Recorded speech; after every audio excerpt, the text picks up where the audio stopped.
video, I want to show you how you can avoid a stair-step bind-off.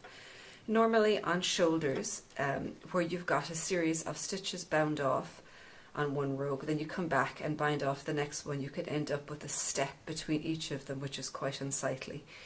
Typically, I will usually use short rows instead of those stair-step bind-offs, but there are certain situations where you might have a very heavily patterned garment or something similar where you just really want to use the bind-off.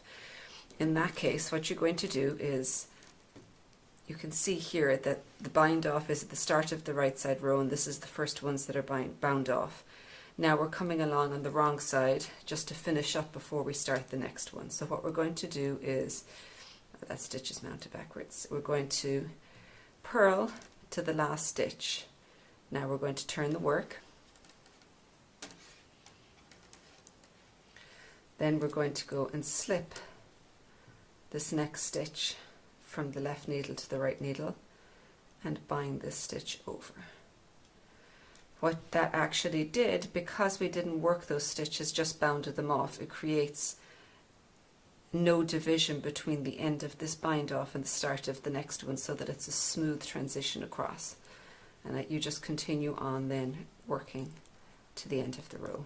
And you'll do that with every set of bind offs that you want to do, and you'll create a much nicer transition between the bind offs.